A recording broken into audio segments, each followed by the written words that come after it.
do this kind of update. I've been gone for most of the week, as you all know.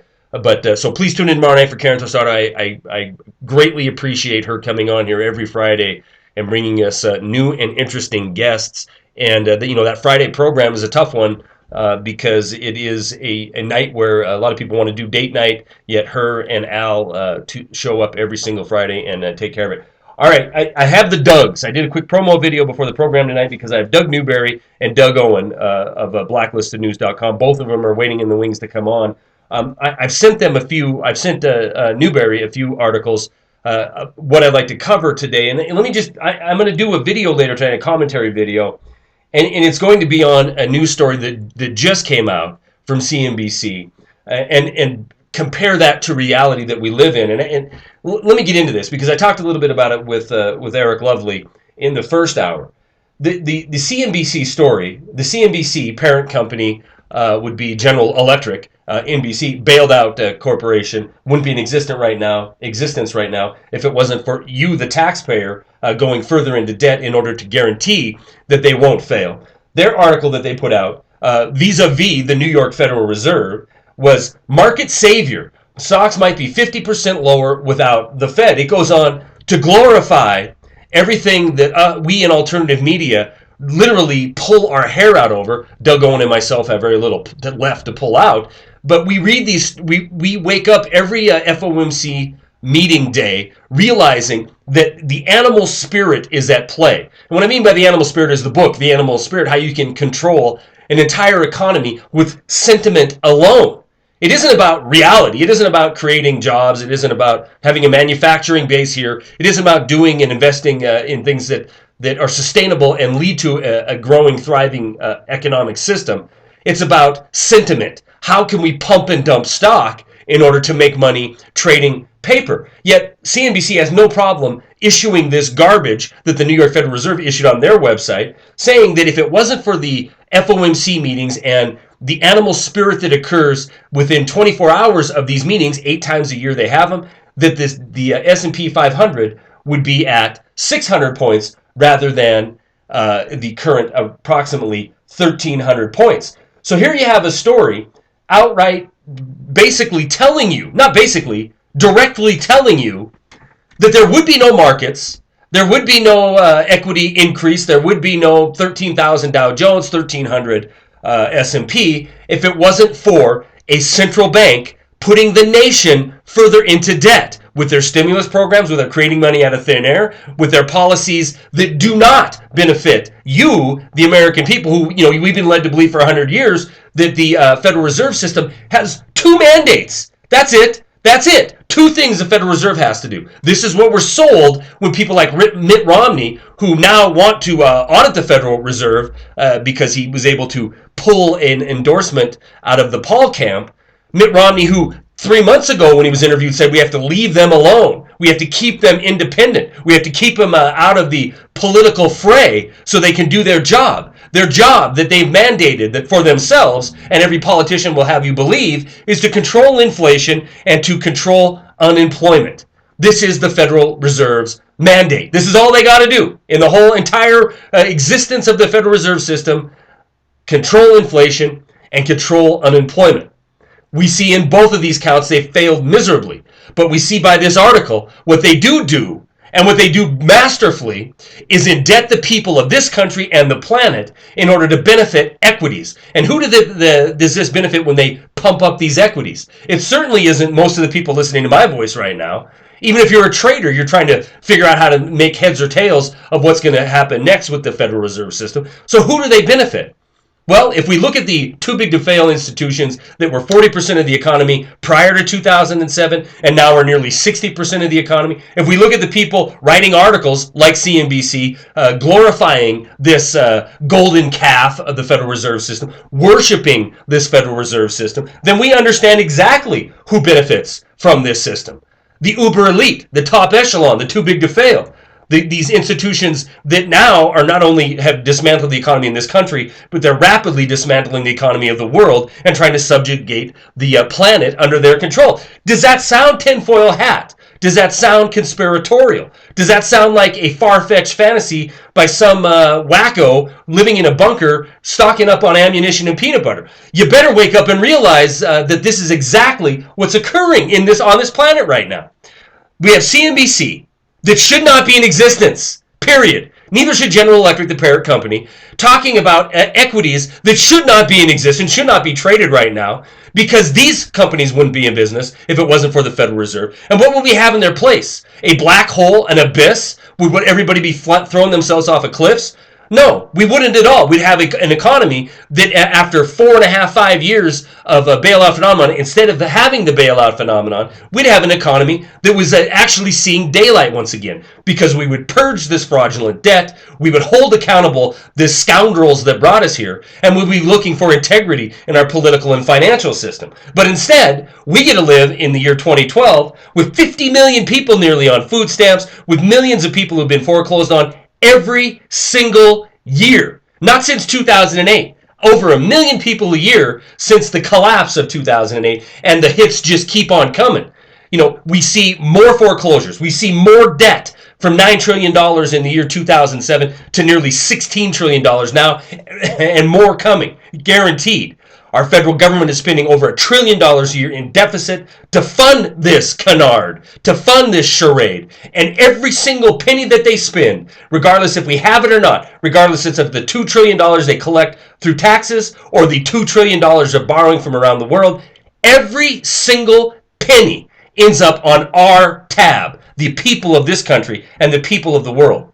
So I say to hell with the Federal Reserve. I say to hell with institutions like CNBC, NBC, General Electric, who can print this propaganda in the face of reality, which is a nation that is suffering and a planet that is suffering. All right, let me bring on our guest. Doug Owen, blacklistednews.com. Doug Newberry, General Good Guy, and I'm going to put your links into the chat room here in a minute as well. Welcome, gentlemen, to the program. I'm worked up now. Well, you know, here's the deal. I see these stories. And realize that it's all about pumping up the emotion. We're right on the verge of having the Fed come out and just announce the next liberty-destroying maneuver, right? They're going to do whatever they want to call it, Operation Twist, Operation Kill, Operation you name it. They're going to come in and offer some kind of solution to the current doldrums that we're in. And the people of this country, because of propaganda like this, the majority are going to say, well, maybe that's a good idea. We'll let these guys give them a little bit more power, a little bit more control. All right. Mm-hmm.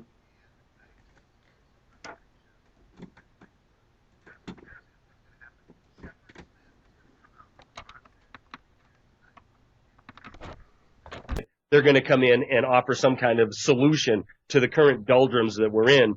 And the people of this country, because of propaganda like this, the majority are going to say, well, maybe that's a good idea. We'll let these guys give them a little bit more power, a little bit more control. Hey, dude, I'll give you a really good one. We were watching the market one day, and the Fed came out the day they announced QE2. Mm-hmm. And I told the folks on my morning show, I was like, look, here's what's going to happen. Shepard Smith is going to come out on the Fox News Evening News tonight and tell the folks that Ben Bernanke stepped in today to save our economy. And I kid you not, they opened the show that night with Shepard Smith saying that the Fed chairman decided he was going to print $700 billion today to save our economy. And I'm thinking to myself, you know, if he even understood what he just said, he would know that it wasn't true, right? I mean, oh yeah, they're going to print $700 billion, but it's not going to save your economy. It's right. Not designed to save your economy. What it's designed to save is the banking system, which is in big trouble, by the way. Doug Owen, I'm sure you've seen this story come out today. Oh, yes, Charlie, and thanks for having me on the show, by the way. I really do appreciate the time. I think that when you look at the Federal Reserve, of course, its sole purpose is to outwit, of course, our representatives and be able to react quickly to the market. At least ostensibly, that's what We're told that's what the idea is. And of course, they are not supposed to be politically influenced, and they can, regulate interest and all these things. Of course, they can't really do.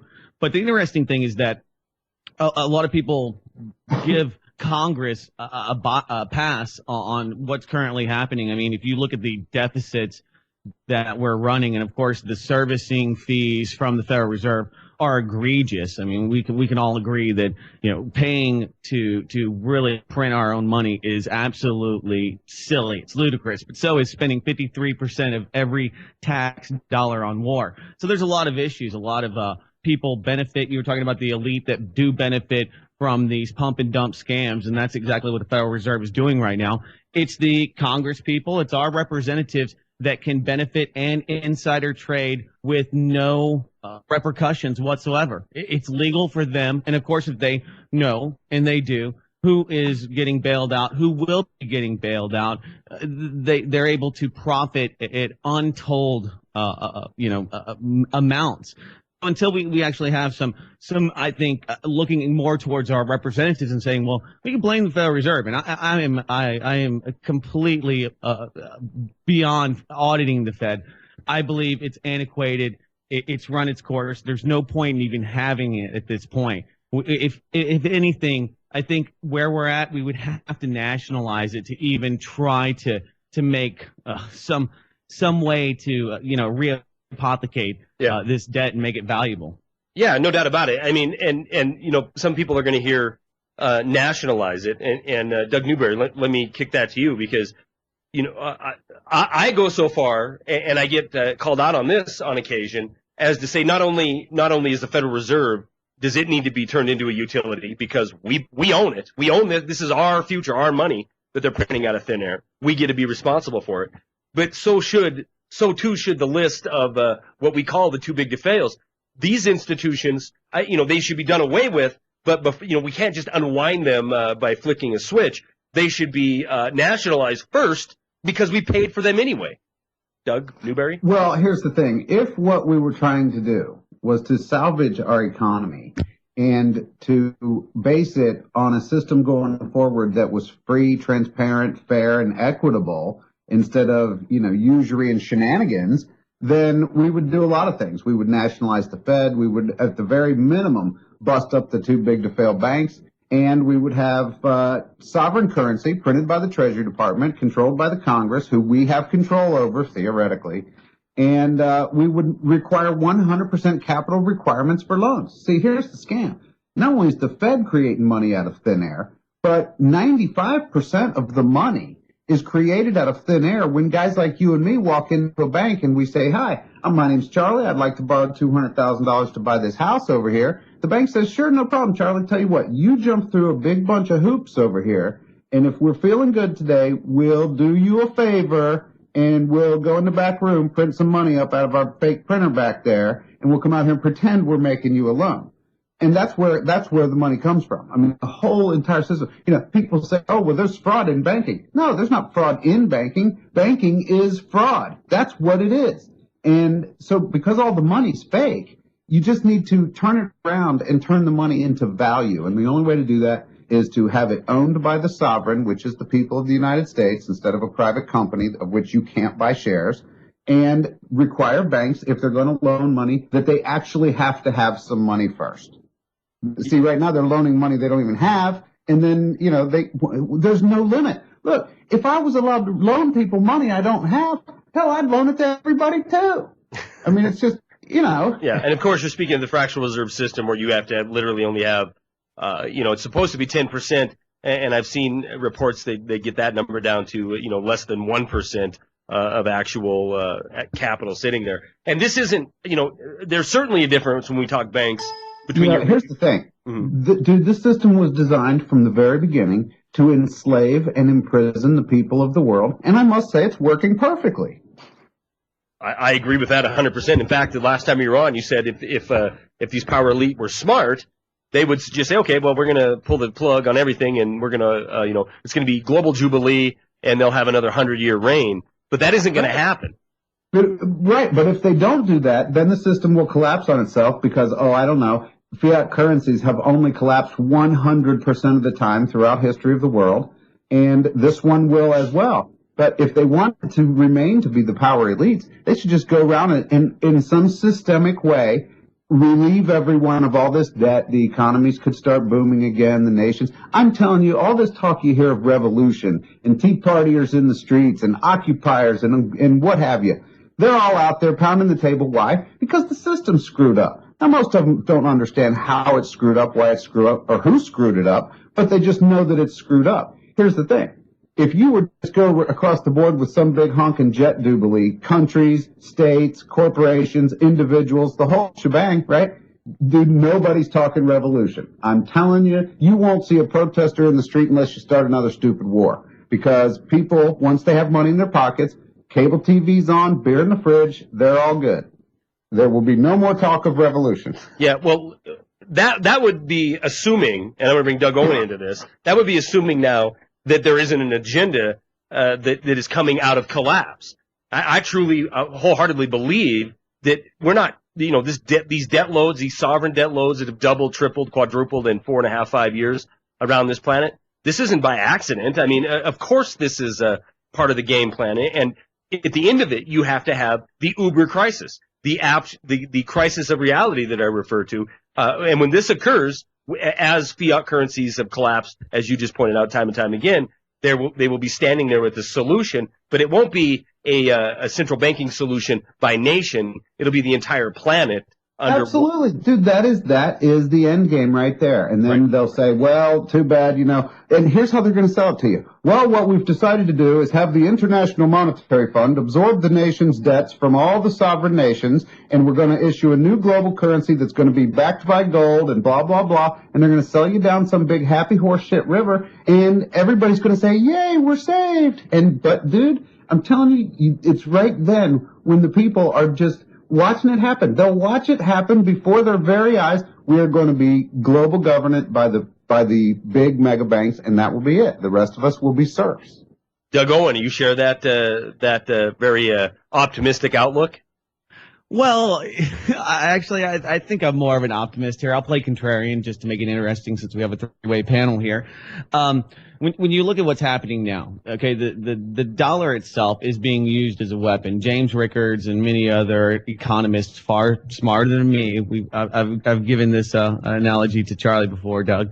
They say, well, it's good that the United States is devaluing its currency because that makes those debts to China less painful because the currency itself doesn't have that same amount of value. So it's not just about the United States and targeting U.S. citizens. It's also about currency wars. It makes our exports, and that is the military-industrial complex, more appealing. It allows us to proliferate more and more weaponry around the world. So that's what we're good at. That's what we're selling. And of course, out of Bretton Woods, which was World War II, we had two safety mechanisms, the IMF and the World Bank, right? Well, they have the special drawing right, and the special drawing right, for people not familiar, is a competing currency. So as the U.S. dollar gets weaker and weaker, bar some sporadic implosion, people are going to be looking to divest and to reinvest in something that has more value. They're going to be looking to precious metals. And what are central banks around the world doing?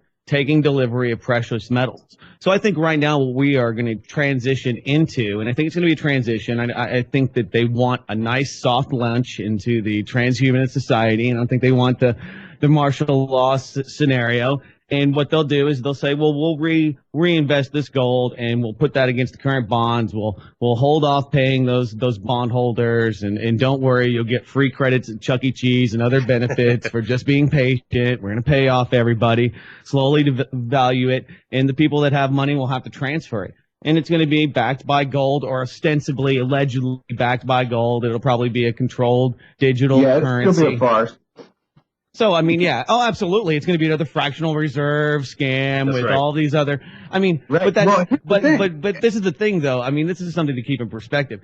That's what has been happening for thousands of years. Go back to Rome. I was in the chat room or the green room before the show, and talking with a bunch of chatters in there, and they were talking about, some of the parallels between what we see today and in Rome. Well, what did Rome do? They hired a bunch of mercs to fight their wars. They continued empire expansion, and then that created the political vacuum, and it only took Nero and a couple other crazy loons in charge of their executive branch to bring it down. But when Rome fell, those debt vacuums brought new powers that arose in the European nations, some of the biggest empires that we've seen since. So all right, hold on, guys. It's a huge transition.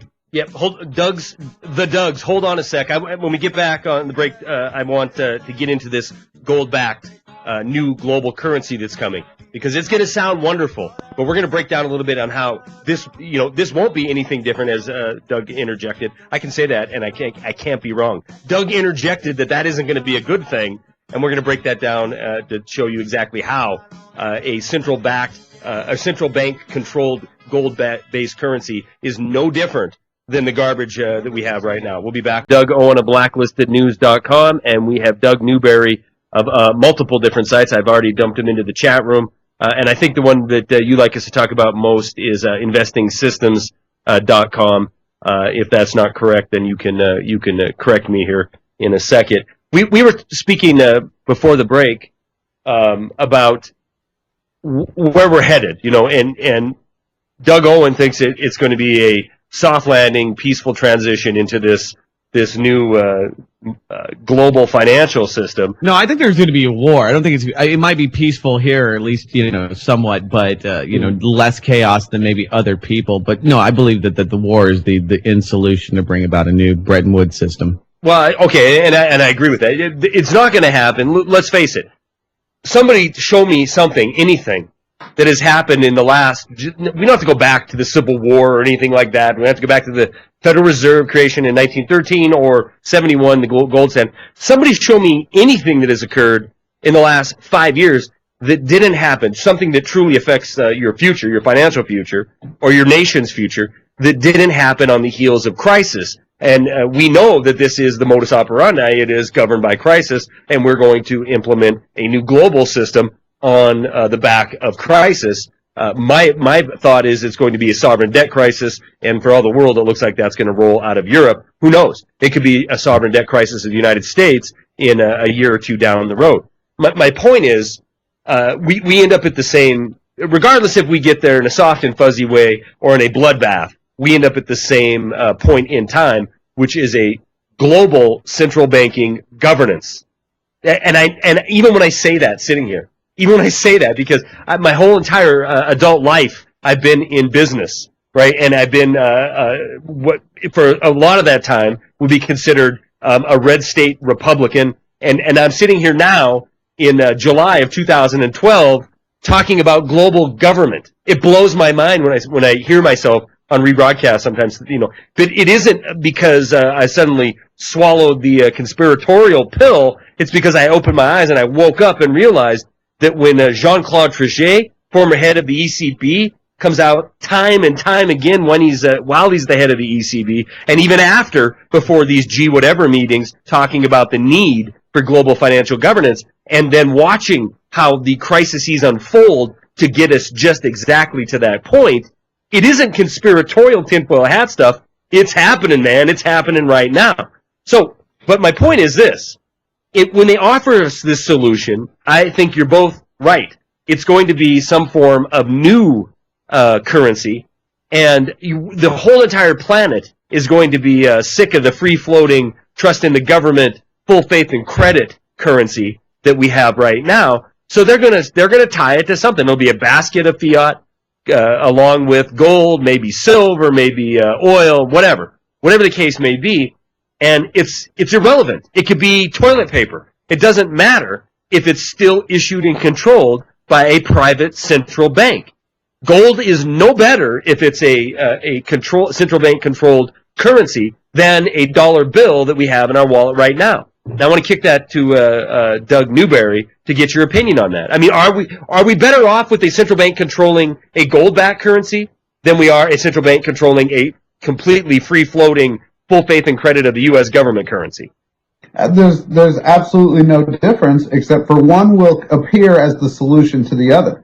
but it's still going to be slavery nonetheless. You know, the problem of fractional reserve will still be with you. The problem of over leverage will still be with you. The idea that the currency will be backed by gold is laughable, because even today, there's X amount of gold out there, right? But there's like 45 times that much people who have ownership claim to that gold, right? Right. So like, inevitably, when more people start demanding the physical rather than, you know, trading the paper gold, right, then the price has to go up, because their little Ponzi's going to come unwound.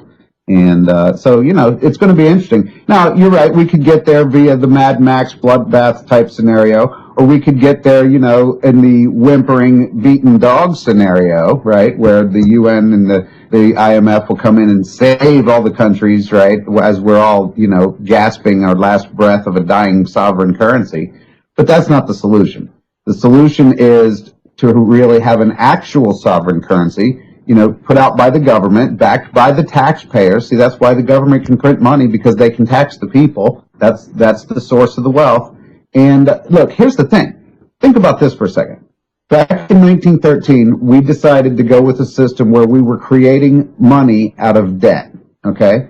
And now 100 years later, you've had 5 generations of Americans have worked their entire lives away. They've saved, they've invested, they've, you know, paid off mortgages, they've started businesses, they've innovated, they've increased productivity, and they've created trillions and trillions and trillions of dollars worth of value over that period of time.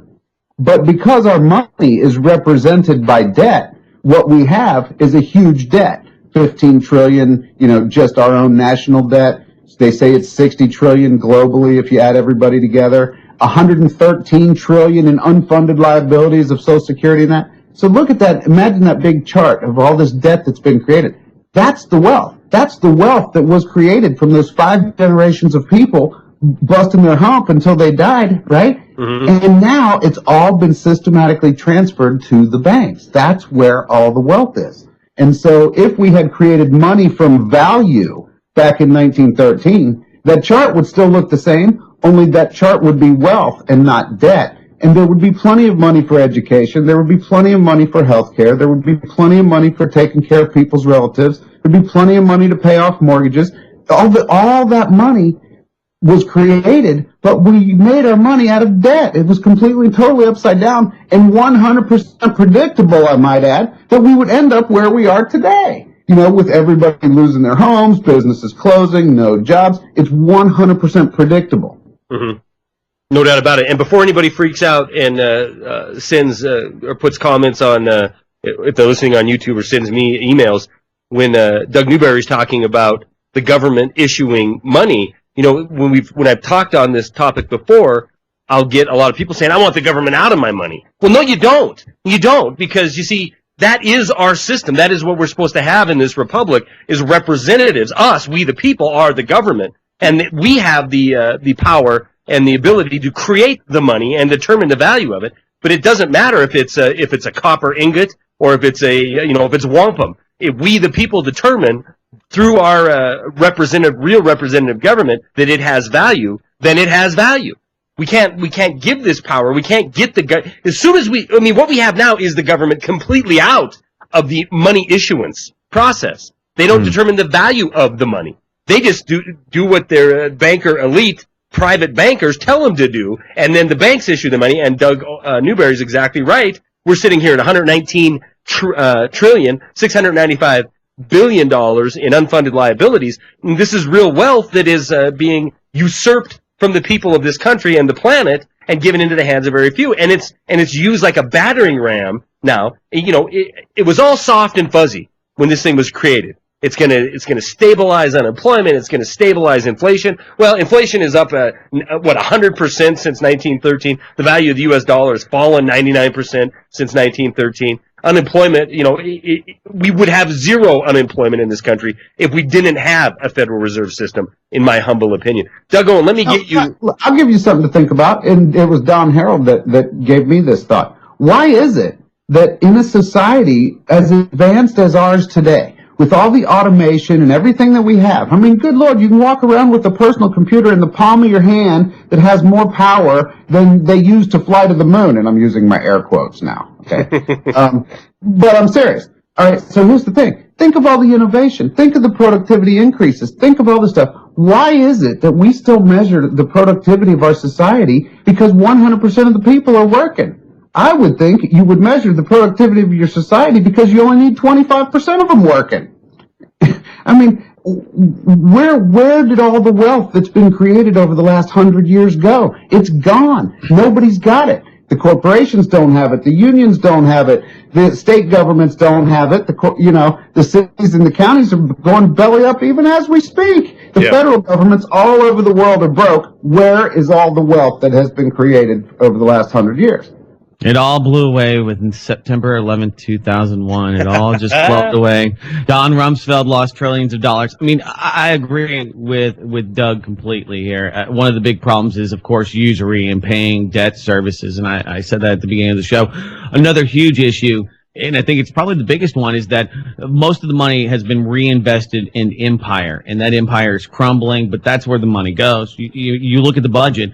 You're talking about over half of it goes to military spending. So then we all talk about, well, what happened to the crumbs? What's left over after empire? Well, there's not a lot of money and they already stole everything in Social Security and that sucks, but the empire rolls on. And that's because people have faith in the money and they have faith in government. And that's why government gives power to money. I mean, tally sticks worked for 500 years pretty damn well. Right. When you put it, and what is that? That's just sticks. It's a piece of wood.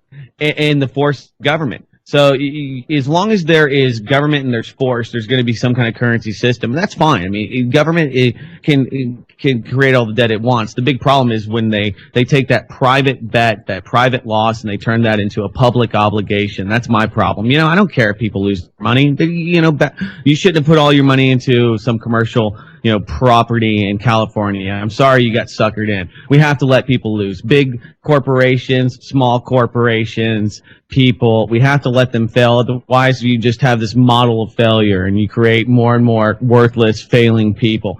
But and I don't want to be cold and callous, but at the end of the day, you have a lot of opportunities. There's all sorts of different competing currencies, whether you store your wealth in dollars, which is stupid. I think Doug Newberry would tell you that. I think that Charlie McGrath would tell you it's stupid because every day you're losing dollar value.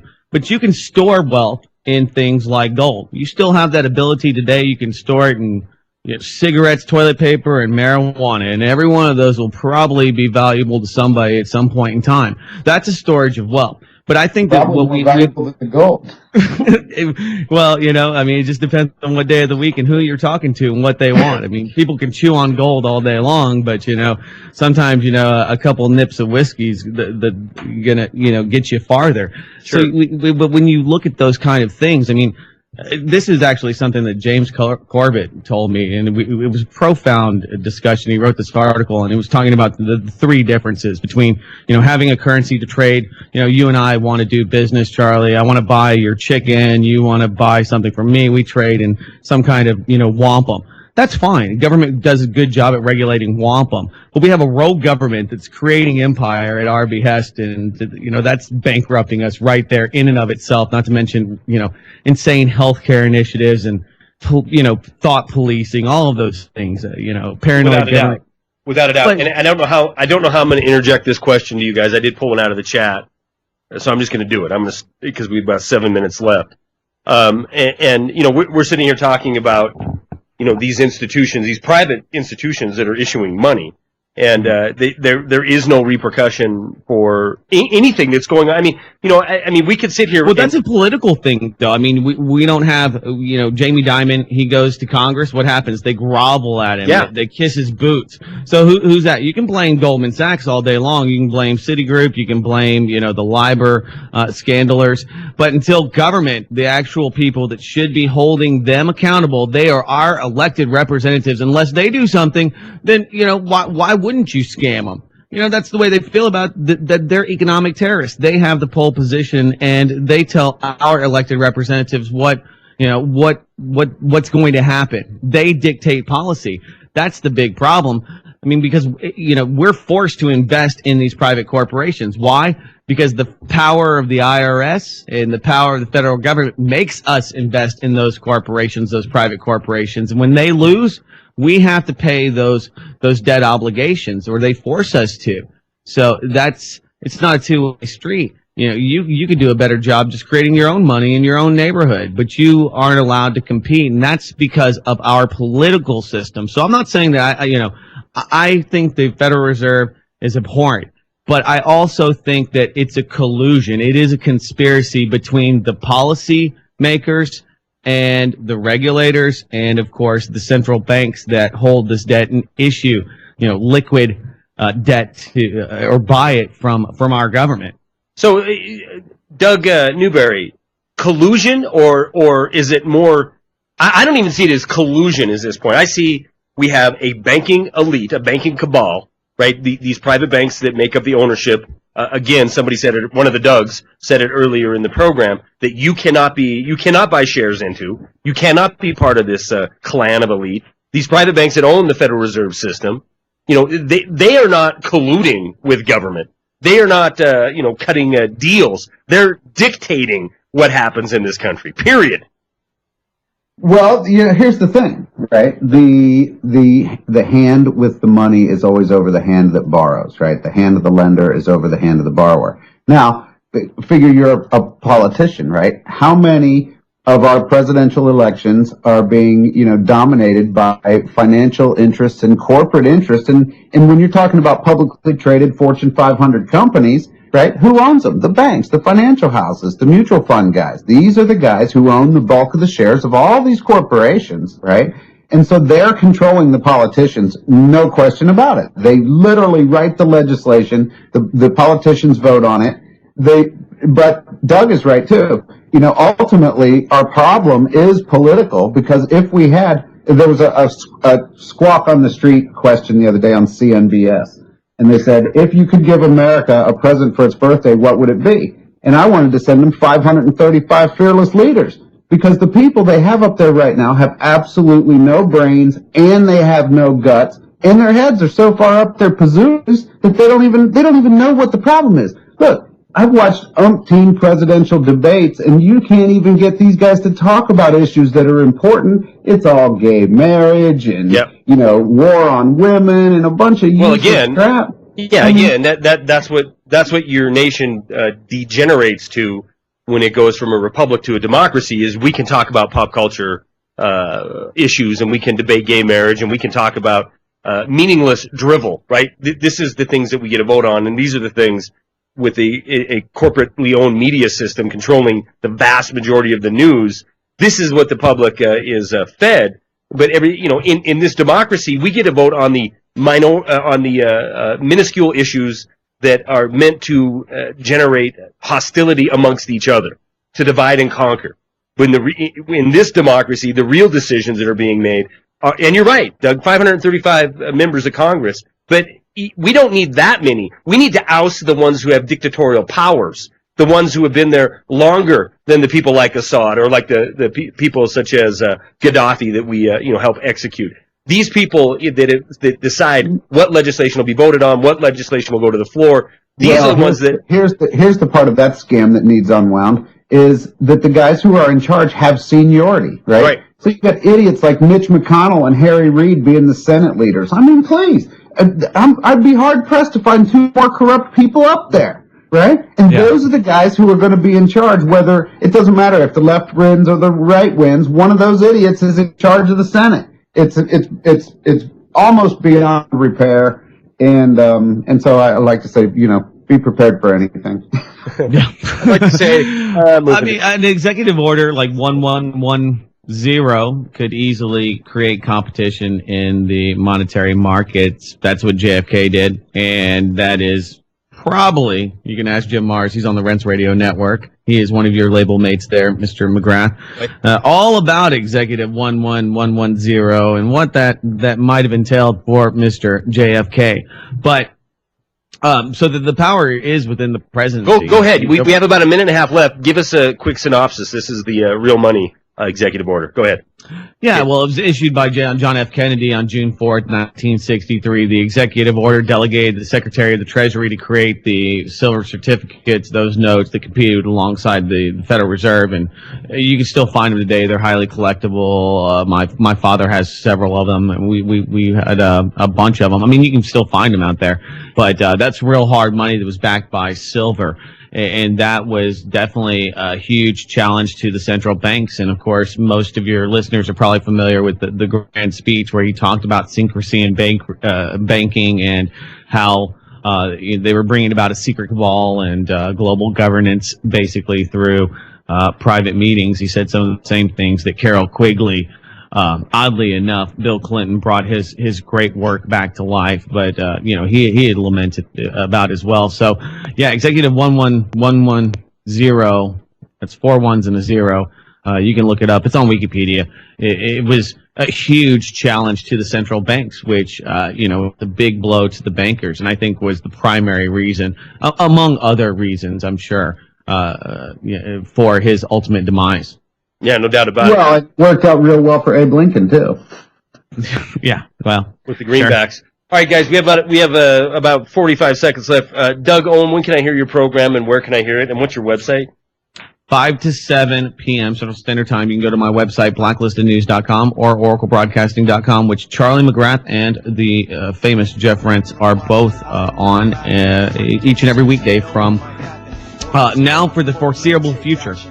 Very cool. Doug Newberry, where can I see your work, your handiwork? You can go to markettoolbox.tv, do a show every Sunday night, talks pretty much about trading stocks, but we throw around a little economic policy and whatnot as well. All right, guys. Thank you very much, Doug. I appreciate you taking time out of your Thursday night to join me. Tomorrow night is Karen Corner. Please show up and support her efforts. Charles Irwin is her guest. She put that information in the chat room a little bit earlier. Going to be a great program, so tune in and support Karen and Al Tostado. All right, guys. Have a good night. Enjoy Jeff Rentz because he's coming up next. Again, have a great evening. Peace.